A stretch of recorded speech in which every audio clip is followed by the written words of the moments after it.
Hello and welcome to Still Curious. I'm Colleen Mizuki, and I have Ben Davies with me here today. I'll say a bit more in a moment about Ben and why I invited him. This show, I just want to say, is really about one thing. It's about what genuine curiosity actually feels like and what opens up or what can open up, what can become possible when we allow ourselves to follow it. And so, what I mean by genuine curiosity, I've been sort of explaining using a metaphor or even an archetype, if you will, between the difference between a navigator and an explorer. For me, a navigator is somebody who has a destination, pretty specific destination, meaning I want to know something, and a map. And what happens for the navigator is if obstacles or new information comes in, it might be frustrating because it's slowing us down and getting to our goal. Contrast that with an explorer. When somebody is in exploration mode, they might have a destination, but it's the journey that matters. It's not getting there in any specific way. And so just hold on to that because that's something I'm playing with, but I feel like it fits what the difference is between seeking information for a specific goal and just exploring. The other thing I want to say about it is when we're having an experience with something that's unknown, and you, the listener, viewer, Ben, you probably know what I'm talking about. It's like when something catches you before you actually consciously decide to be caught, some spark of curiosity about something. So, in that moment, what most of us don't realize is that there's actually a shift in the body. And because I'm super interested in something called interoception, that's actually something I love to explore is that lean in. It's not metaphorical, it's a true lean in. And so when we're genuinely curious, our body's actually reflecting that before our mind even names it. And so this show, we're trying to live in that moment and explore what becomes possible when we really lean in and follow genuine curiosity. So, Ben, I won't say too much about you. You can share whatever you want. You have a fascinating background at your relatively young age and share whatever you'd like about how that's informed your curiosity or how your curiosity perhaps has led you down different paths. But I know that we've had a lot of really cool conversations that I think illustrate true, genuine curiosity that you have. So I want to thank you so much for being my guest and welcome. Yeah. Well, thanks for having me on. I was a little to be honest, I was a little bit nervous coming into this because I haven't done any podcast before, which probably doesn't surprise anybody that knows me. But but yeah, we've had loads of cool conversations and they always start off on one topic and we always get sidetracked. And the one that comes to mind is we ended up talking about the ancient warrior Celtic queen Boudicca, who was fighting the Romans in Britain all those years ago, and that was a cool conversation. And from that, kind of discovered where I grew up in a little town called Fenny Drayton in the Midlands of the UK. They think maybe Boudicca had her famous last stand, which was a very cool and curious fact about where I grew up, which we didn't know. We knew there was a Roman connection, but it turns out, and I loved going back to tell my dad and my family and my twin brother because they love that sort of stuff as well. So I think I come from a pretty curious family like that. We all seem to have this spark for exploring ideas and open mindedness like that, which is really fun. Yeah, that's I remember that. In fact, we were on our way, I think to a train station. I don't even remember what Yeah, now. yeah, You were dropping me off. Or no, we went for a walk and then we stopped and chatted about that. And that, of mm, course, even though I had no relationship to Boudicca, I immediately had to look her up. And now next time I go, I'm hoping to visit some sites that you talked about. So yeah, that's yeah, just a great example of being an explorer. Neither one of us needs for our work to know about this. yeah, But as soon as you mentioned it, I could see you. Well, you always are very lively, but there was something that sparked in you and then yeah. I got super excited. And I don't know, this might be too much of a stretch, but as you think about that as an example, or other examples when you feel like you're really in explorer mode, do Mm. you do you notice what's going on for you? Either in the body or in the mind or both? Yeah, I do. I think and I was thinking about this yesterday walking the dog. trying to prepare for this chat, but actually, and I was kind of in a little bit of explorer mode then. I mean, physically, I noticed my jaw relaxes, so I don't know if there's a physical change in my nervous system going on, but it's almost like so the jaw relaxes, the shoulders drop back. It's almost similar to when you've done sort of breath work and mindfulness um, with me. So I think I just enter this really state of peace, and I don't know if it's some sort of trying to think the right words. I don't know if it's spiritual, but it's just feeling complete. And then also ideas and thoughts come to mind about maybe a stressful piece of work or a problem I'm trying to solve. And often it's in that explorer mode when I'm out in nature that they come to Mm. me, and suddenly a problem doesn't seem like such a problem. It just seems like an obstacle to find a solution to. So that's good, but it's just this feeling of excitement mixed with, I guess, a very calm and inner peace going on, which is really quite nice. And I think that I may have discovered that quite early by mistake, which is why I keep looking for it. But I notice I can get it. I particularly love it if it's outdoors, out and about. And I live in a great part of the world in the Cotswolds, and there's loads of things to explore, loads of nooks and crannies and small valleys that are hidden.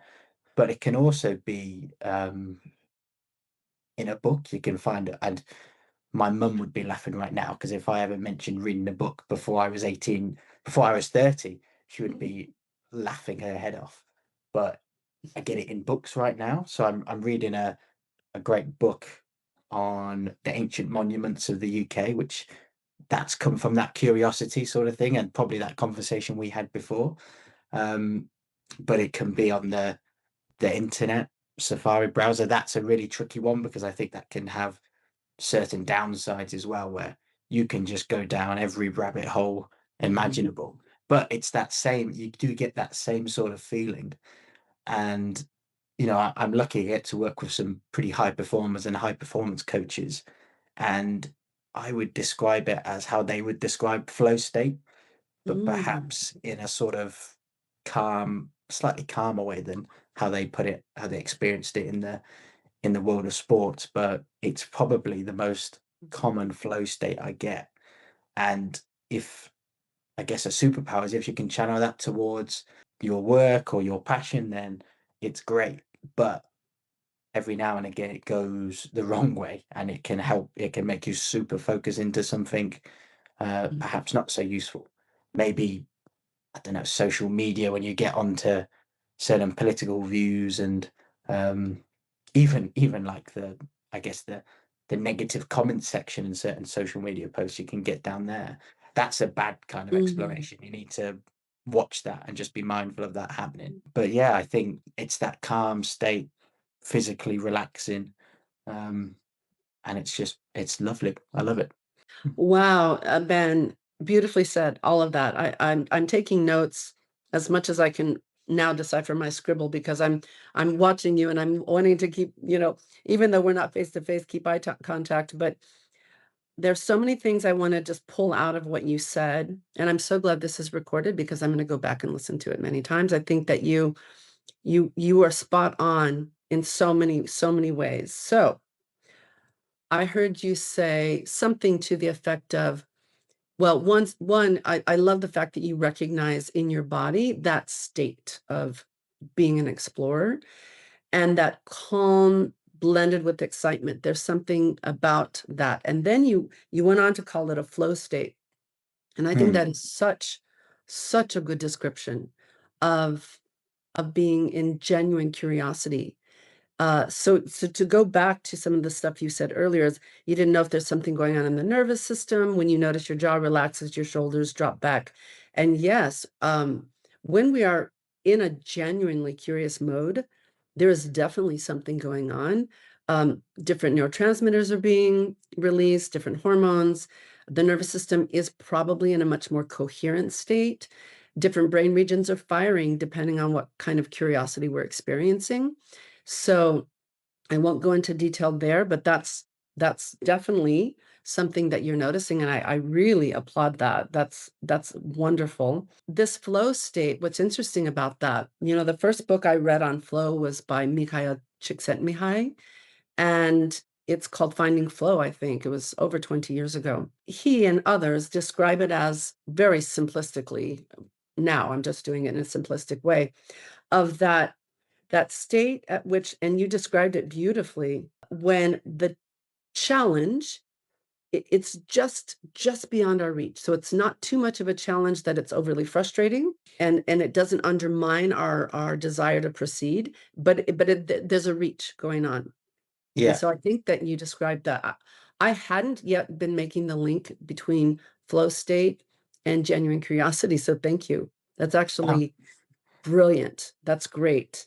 Because I think anybody listening, watching, reading, and often when I'm doing a training and I'm really trying to make a point about when the nervous system is coherent, meaning just the right level of energy for the right needs in the moment, mm, there is a sense in the body of what that feels like, and people can often connect to that. So I'm really glad you mentioned that because I think that's a beautiful way of describing it. Now, I want to go back to, first of all, the Cotswolds.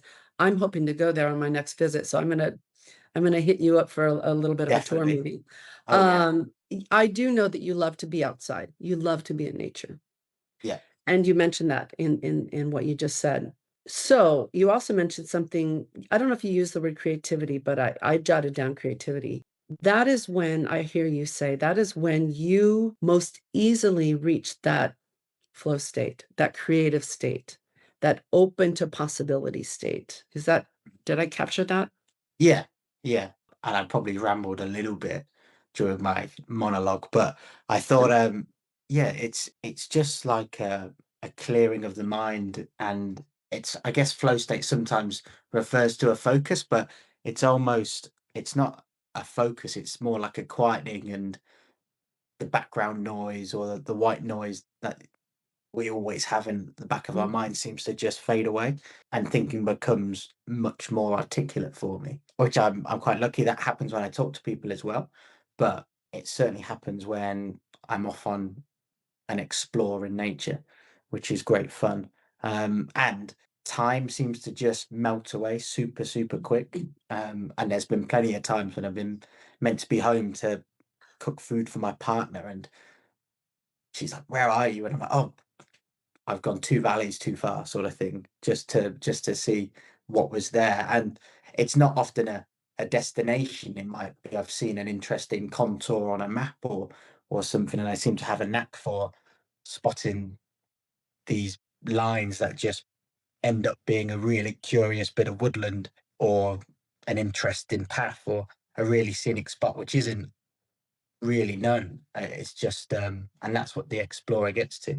And it's never the destination. The problem is if I don't set a strict destination, I just keep going. And that's the same with any sort of time I get in this curious mindset, I guess. I mean, that's my sort of idea of curiosity. I wonder, you've had a few of these conversations now. Are people coming up with similar sort of topics, or has it differed slightly? They're all somewhat different, I think, because, and this is what's so exciting about these conversations, is I think my impression has been, maybe some people have actually said it, that until I invite them to this conversation, they haven't actually thought that much about curiosity.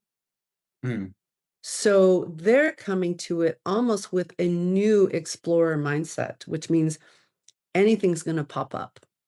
yeah, The field is open.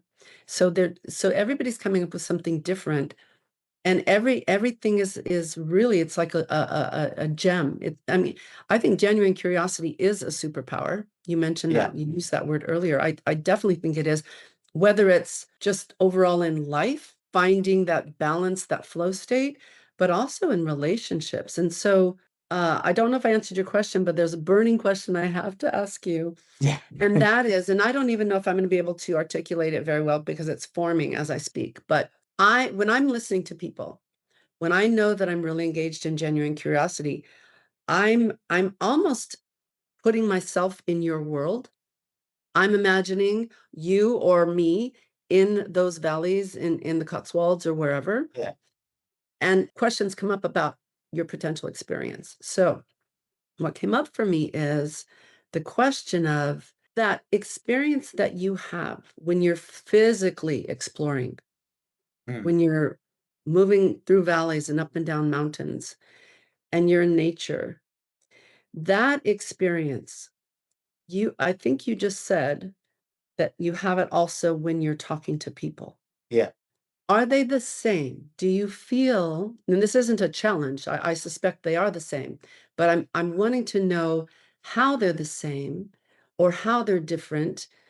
And is it just specific people that you Mm. feel that with, or is it in general, or do you consciously try to evoke that level of curiosity with people? Lots of Um, questions in there. Grab whichever one you want. yeah, I'll try and answer most of them. It's perhaps not so I try to invoke it with most conversations. I try and always see the other side because I think the reality is most people aren't trying to be if they've got a bad opinion or in your opinion, their opinion's bad, I should say. They're not often doing it from a place of trying to do wrong in the world. Mm, Everyone's the hero in their own story, so it's just figuring out how they get to it. Um, and it's often stronger and easier to achieve that state in nature, I find, but you definitely get it the same with people when you talk to certain individuals. So I think people you're really comfortable with, be that, you know, your best friends, your close group of mates you've known since school, family. That happens a lot with family. I think luckily we have it when we talk, particularly when we just happen to catch up socially between work or something like that, which is nice. And I'm not sure that must be like a level of trust you've developed with people, mm, or you just kind of have that. You're just, I guess, almost it may sound a bit wishy-washy and spiritual, but it's almost like your souls get on and your nervous system's connect in a way. So you just instantly, and I think everyone's experienced it where you instantly get on with someone and feel comfortable around them. Then you get that kind of curiosity state achieved. And you'll recognize it because the conversation I often find goes down, it can flip between really deep, serious stuff to hilarious moments almost within 5 minutes or less than that. So it's just it opens up the range of conversation massively. And I've got my best one of my good friends' wedding coming up in a couple of weeks. And I'm really looking forward to celebrating his wedding, but also because I know all my really good friends will be in the room there. And I just look forward to those conversations and um you just you'll put the world to rights, won't you? And I think a lot of people experience that. So again, probably the value of having truly good friends in your life, I think there. What else? I wanted to make I was going to answer another question you put, but I can't remember it now. Well, I'm really not being thankfully, this is not an interview, it's a conversation because I will ask complex questions and you're doing a really good job of tracking them because I'll be in the midst of a question and then another element of a question comes in. Yeah. So well done. Do you mind if I ask a question? Not at all. So I mean, my family. I've got quite I call it medium to large family where obviously mum and dad, older sister, older brother, and then identical twin. I would definitely say my dad is very curious. Yep. I don't know if you agree or not. Yep. I agree. Um, I wouldn't say and if they listen to this, I think my sister will.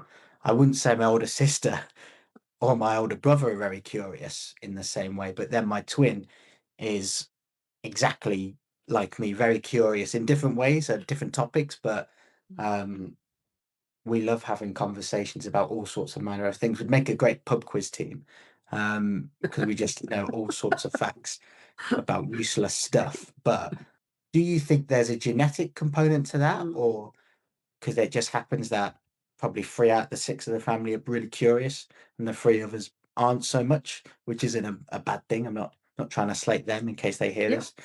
Yeah. I love you all, don't worry. But Yes, but Ben loves and respects you all. I know that. yeah, Let's just I'm put that out saying there for the record. I'm saying that out of fear. But but would, I mean, I guess it's nature versus nurture, or is it both in this kind of curiosity Oh, game? it's always a $60,000 question. Well, 60,000 pound question in this case. Uh, yeah, no, that's that is such a great question. I don't know if we know, just like many things we don't know. Yeah, There is a nature nurture piece, but since you all come from the same family, yeah, probably had the same sort of nurturing, mm, and based on what I've learned in my readings and research, is because there are different brain regions involved, they fire, different brain regions are really active during different types of investigation, yeah, curiosity. I have to believe that there is an inborn tendency toward this type of curiosity that we're discussing. mm, I do think it's like a muscle, like, say, so emotional intelligence, right? yeah, It's related to certain brain regions firing, uh, but we can all become better at being emotionally intelligent. So I think there's definitely it's a muscle that can be exercised and strengthened, but I do believe that some of us just come to the world innately very curious. I do. And that is a really interesting question because I remember starting to become super curious about curiosity maybe 20 years ago. And I remember asking my mother, who's passed, but I think there was a part of her that was curious, very curious, yeah. and then life shut it down.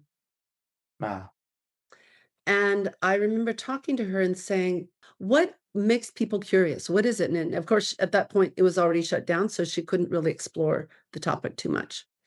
I do think so. That was kind of superfluous information, except that it's leading me to another question for you, mm, which is, so I suspect in your family, nobody has shut down curiosity. You yeah. didn't have the type of parenting that stop asking so many questions, right? Or what do you care about that? Right? That kind of Uh, thing. I can't the imagine. I opposite. don't know your mom, but I'm sure she's amazing. And I know your Yeah. dad, and he is amazing. So, Mm. and yes, I think he's genuinely very curious. Uh, what do you think for you narrows your curiosity or shuts it down? Oh, for example, well, I know this very well, but when it's really long admin roles, stuff like where it's a very strict set of rules and guidelines, and everyone has to do them. But I just feel, even talking about it now, I can feel the resistance in my body. My neck has stiffened up just thinking about it, and that's very recent. I had to do a couple of hours of very mundane admin yesterday. But that's the opposite. I can feel my brain working, but also not working in a way. It's having to work really hard, but not come up with many solutions. But then the solution to that is a quick walk around the block, I find, and the curiosity you find just in the everyday. If you can get out there, there really is a lot on that the kind of macro level. You can just find around your block, and it could be a particular type of plant growing on your doorstep that you haven't seen before, you don't know the name of, and getting back on the computer and finding that out, and that just resets it, and then you can go do that laborious task again with very strict rules and guidelines. Um, that Mm, certainly kills my curiosity. Well, I guess it's with these admin roles and everything so well defined and or filling out a form like that. I feel like there is no room for curiosity there because it's mm. tick this box, write this detail, and there's a pressure to get it spot on as well, or else you have to do it again, sort of thing. But yeah, have I answered the question there? Beautifully. Oh my gosh, Ben, I feel like our brains are in sync because I think that you're right. And what makes me where my mind goes to now as I listen to you is I'm the same with you. I mean, I find admin mind numbing, yet we have to do it. And so I love that you know what the antidote is for that, which is to go for a walk, get into nature. And I love how you said, and just noticing even a plant near your porch that you hadn't noticed before. So what a beautiful, mindful mindfulness related awareness. So that's great. It is interesting that we both know, I think, people who love admin tasks. They do. Yeah. And Mm. that's probably because their brain is wired to love certainty and to love things being in order and in a column, and so to speak, just metaphorically speaking. Yeah. And I think it's great. I think genuine curiosity, I think the kind you and I have, is a double-edged sword because it certainly makes life endlessly fascinating Yeah. if we're not constricted. But once the boundaries hit us, it's like we just wanna break those walls down because Yeah. it's dulling the brain, it's dulling the mind and the body, and we wanna just scream and run away. So, I just think your self-awareness is really impressive, and I'm not saying that because this is a podcast and, Yeah. somebody's gonna see it and say, "Hey, isn't Ben amazing?" Because you are. I think anybody who knows you knows you're amazing, but I was making note of the examples of self-awareness, which is really, I think, one of the goals I have for this podcast is for people to become more curious about themselves as well. Yeah. Start thinking about, what does curiosity feel like for me? Is it more like a navigator, or are there moments of just exploring with no fixed destination in mind, but it's just that beautiful journey? Ho Mm. What happens to shut down my curiosity? Because I do think that you mentioned social media, algorithms, politics in the world right now, I think are all of those things start to can really narrow our Yeah. curiosity. I know from research and from my own experience that curiosity is really important for performance, for creativity, for team cohesion, for well-being, for relationships. I mean, like the only real downside to genuine curiosity is that we get super frustrated when we can't be Yeah. super curious. Yeah. I So, think I think that's yeah, I completely agree. You're did right. I overwhelm you with Yeah. stuff right there? No, Because no, I just wanna say, you've triggered so many thoughts. I'm just trying to get them out. yeah, no, you can hear the gears clunking in my head right now, I think. Um, yeah, it's just really, and to change topic a little bit, so some of my best friends, and I get on really, really well with them. You'll if you ever see us in a pub or something like that together, we'll be looking like the silliest bunch in the room, I'm sure. But some of them are incredibly uncurious, Mm, but we still get on really well. Because if everyone was curious, I don't know how quick things would get done, but because I certainly can get distracted and have to really practice my self discipline to get in. And I think you were talking about self awareness then and giving me lots of lovely compliments. I think I have the self awareness to know when I should go outside. It's a different thing to actually getting out and practicing it. Because sometimes I get the mindset I've just got to get this role done or this task I don't like done, even when I know a 5 minute curiosity break, call it, would help me get it done. mm. So it's different having the discipline to go out there and actually practice it. But it's like anything, you have to catch yourself when it goes on. I call it the self awareness to know I need to go outside and take a little break and come back. Which again, some of my family will be laughing at that right now. Me saying that they wouldn't believe that, but it's true for sure. What do they not know about you that would make them laugh at you saying that? Oh, they think I'm always out being curious, Ah, never sitting at a desk. I mean, they think they'll think I'm out in the top of a hill or in some muddy brook as we speak. But no, I have to sit at this desk like anyone else does. yeah, that's true. And I know from working with you that you do get stuff done. So there. Couple of Yeah. questions. I want to dig in just a little bit more because you do have a lot of interoceptive awareness. Mm. And I don't know if that's again how you came. Probably it's inborn, and then it's reinforced by the fact that you're an athlete. I think, do you climb mountains? I wouldn't say I'm a mountain climber. I have climbed a mountain And or two. so that Um, takes a lot of awareness of placement and so forth. At any rate, I know yeah. you're an avid skier and so forth, athlete in general. Can you pinpoint? I want to just put a fine point on this. How you know when you need that 5 minute curiosity break? What is screaming at you? I think I notice just a bit short with the world maybe, and that's always the sign for me. If something has just ticked me off slightly more than it should do. Technology is a great example because it's fantastic until it doesn't work the way you want it to, and then I've got no idea how to fix it because I'm not very tech savvy.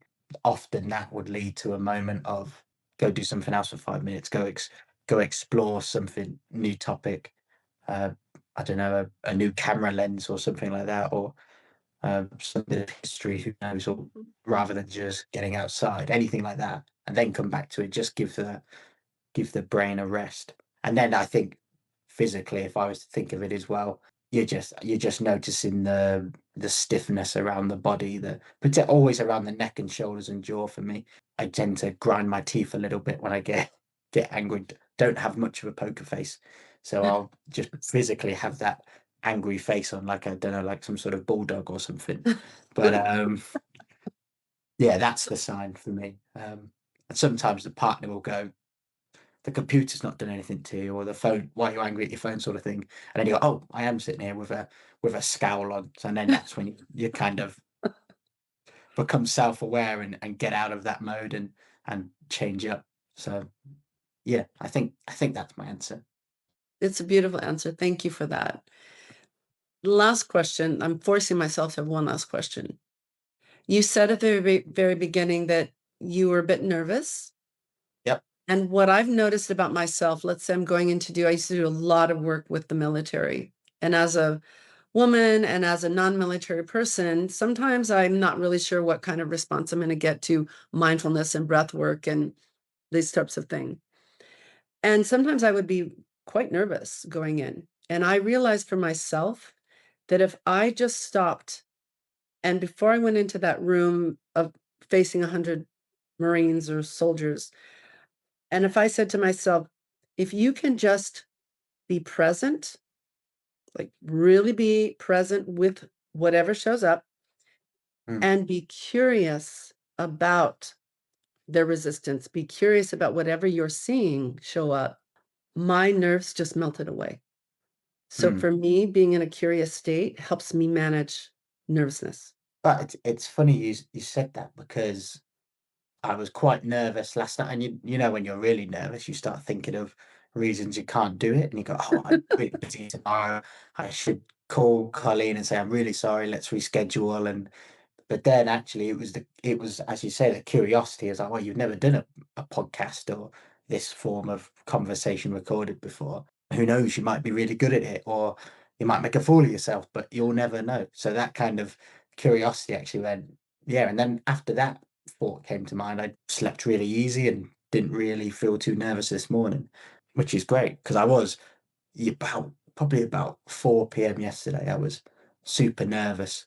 I was like, you've got to prepare, write loads of notes. But then I don't know where that thought came from. It just kind of almost like an external thought just came in and just said, no, you've got to be curious about this curiosity podcast. And it was just, as you say, really easy then, melted away. I've really loved this conversation. I'm grateful to Ben. I honestly, I don't know how old you are, and I don't.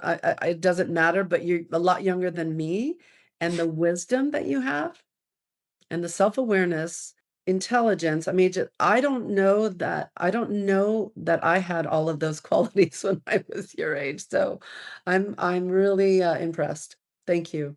Well, I've had a lot of, luckily, I've had a lot of exposure to you and also my old man who you've had a Yeah. lot of work with. So Yeah. I've got an unusual exposure to it as well. Mm. And I think that just kind of fed into my natural curiosity as well. So it almost like a perfect storm of this topic for me, my upbringing and your. Did you? Am I right in thinking you trained Mark in mindfulness? Is that Yes, I correct was to say? his trainer and mentor for the mind fitness training, program. Yeah. Yeah, yeah. So I've known him a number of years now, and but one last comment, and see if you have final comments. You had to be open and Mm. receptive and curious about what your dad had to teach you. Yeah. So, right, if you weren't, Yeah. it wouldn't have landed. Yeah. I guess that's what I mean by the perfect storm of Mm, I'm curious and I'm getting this. I get at the time, probably what, 10, 15 years ago or longer, it was probably quite cutting edge. So I used to go on long dog walks with the old man as well. So topics like this would come up. mm, He was always less inclined to look in the hedge or down the river or something than I was, but he's, you know him, he's curious in a whole different kind of way. But yeah, it's great when we get together as well. The conversations do kind of could go anywhere, which is great. So I've got that natural two natural people in my family who help the curiosity grow in my twin and my old man, but then also my close friends who are all from very, very different backgrounds, and you wouldn't expect any of us to be friends from our interests, but they definitely have curiosity to what each other think, and it's all these different views, and that helps as well. So I get a lot of practice, I should say, a lot of practice on the curiosity muscle. Well, I love that you wrapped up with that, and I'll wrap up with this and say that, I would be really interested, if you are, in having a second podcast with you, and to find out if this conversation has opened up even, more curiosity about curiosity, or if you become more even more aware than you already are. I think that would be a really cool thing in some months down, is to follow this up with a second. If you're up for it, you don't have to commit now. Yeah. Yeah, no, this has been great fun. As long as we then do a third one, but about Boudicca, and we'll follow that Oh, let's conversation do again. We'll that. do Oh, Celtic UK or something like that. okay, so after our last conversation, I did do some research on Boudicca, and I think I even bought a book now. So before Yeah, I'll be in the UK actually for 6 weeks this summer. So I yeah, am heading to those areas that you talked about. So I'll find a way to get there. amazing. Thank I you might have to so join much, you. Ben. No, thank you. This has been I've really enjoyed it. Glad I didn't wuss out yesterday. I'm glad you didn't miss out also. Thank you. Have a great afternoon, and I'll get to see you hopefully in the UK. Yeah. Thanks, Colleen. Take care. Thanks. Cheers. Bye. Bye.